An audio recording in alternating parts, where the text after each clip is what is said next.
Salut à tous, bienvenue dans cette nouvelle vidéo. On va parler de la fin de saison du Paris Saint-Germain. Samedi soir, le choc entre le Paris Saint-Germain et le Racing Club de Lens. Si Lens gagne, Lens revient à 3 points. Et avec tous les problèmes qu'il y a au Paris Saint-Germain entre le sportif, l'entraîneur, la direction, etc., plus les blessures qui s'accumulent, ça va être très compliqué pour le Paris Saint-Germain samedi soir face à un Racing Club de Lens qui n'aura strictement rien à perdre et qui en plus de ça a montré à plusieurs reprises qu'il était capable de battre le Paris Saint-Germain. Ils reviennent en force depuis quelques jours, Paris est amoindri, Verratti pourrait être forfait, Mukiele fin de saison, il y a beaucoup de blessés, des joueurs qui ne sont pas en confiance, Neymar aussi blessé, la défense un petit peu aux abois même si c'est un petit peu rassuré contre Nice. Mais là on va parler aussi du mercato.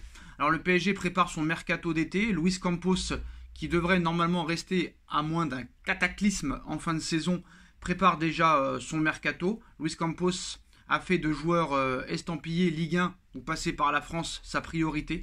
Ça va être un mercato français apparemment. Il faudra recruter à toutes les lignes pour tenter de redresser une situation, on va dire sportive, franchement poussive depuis maintenant quelques années. Outre les noms de Khéphren Thuram et Marcus Thuram, Jean-Claire Todibo ou encore Manu Koné, le dirigeant portugais a ciblé un ancien de la maison rouge et bleue, Moussa Diaby, qui avait été vendu 15 millions d'euros au Bayer Leverkusen en 2019. Alors, des discussions ont même démarré entre le club de la capitale et l'entourage du joueur formé à Paris afin d'étudier la faisabilité d'un potentiel transfert. L'international français, qui compte déjà 10 sélections en équipe de France, est également courtisé notamment par Newcastle et Arsenal, qui joueront peut-être aussi la Ligue des Champions l'année prochaine. Arsenal c'est sûr, Newcastle c'est possible. Sous contrat jusqu'en 2025 avec le Bayer Leverkusen. Il avait rejoint le club allemand en 2019 contre 15 millions d'euros. Combien de Diaby ça peut valoir?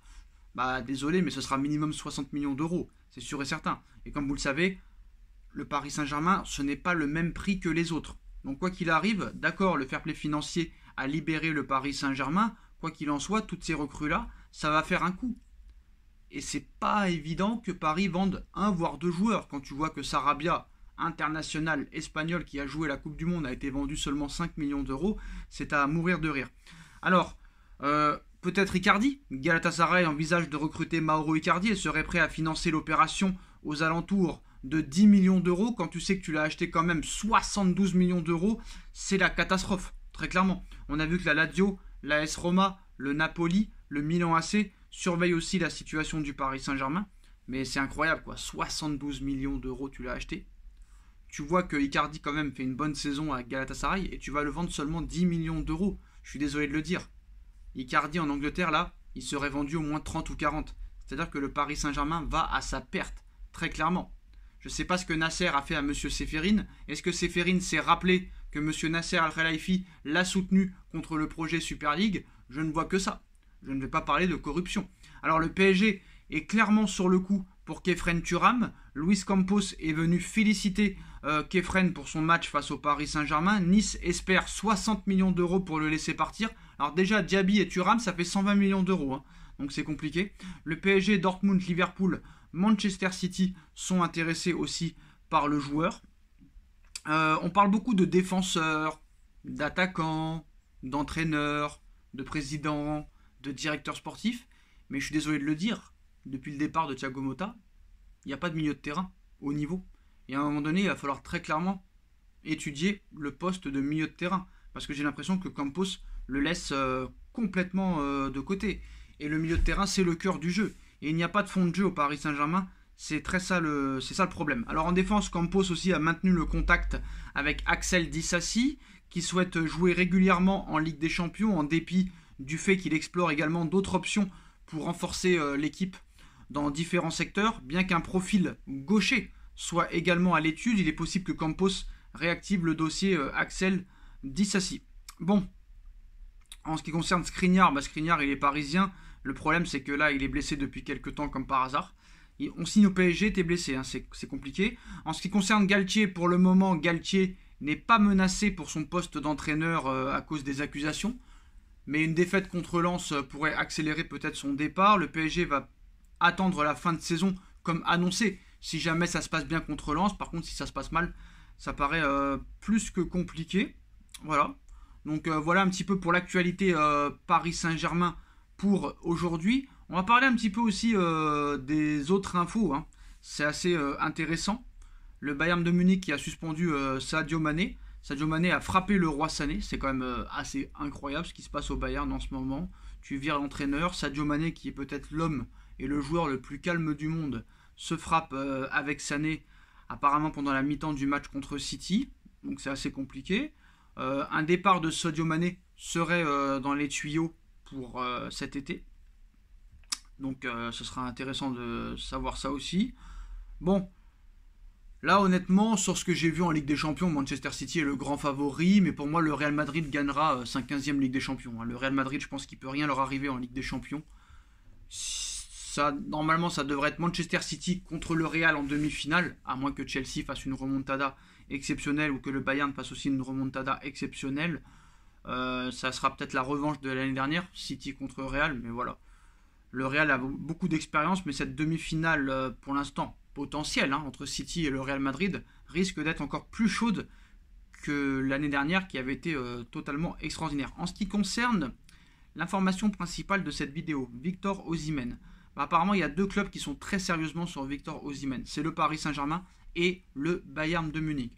Très clairement, le Paris Saint-Germain et ses dirigeants et ses propriétaires sont prêts vraiment à dépenser encore des centaines de millions d'euros l'été prochain pour renforcer cette équipe. Voilà. Alors, moi, le fait est que des joueurs français arrivent. On a vu aussi que Paris est intéressé par Kolo Muani. Donc si on écoute un petit peu Campos veut absolument Kolo Muani, qui est très apprécié par Kylian Mbappé.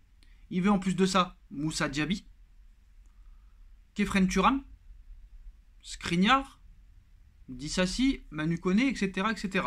C'est peut-être des joueurs qui vont en vouloir sur le terrain. Mais bon, si on leur donne des salaires de 700 000, 800 000, 1 million d'euros par mois, ils ne feront pas mieux que les autres. Très clairement, ça restera encore comme c'est depuis des années.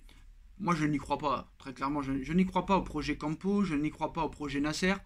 Vous allez voir, dans quelques semaines, il va y avoir l'interview de Nasser Al-Khelaifi. Une fois que la saison sera terminée, il va nous promettre encore des choses irréalisables et des promesses encore qui ne seront pas tenues. C'est ça le problème. Donc voilà, et puis il y a trop de problèmes à régler et tu ne peux pas repartir à zéro du jour au lendemain. C'est pas en achetant des joueurs à des centaines de millions d'euros.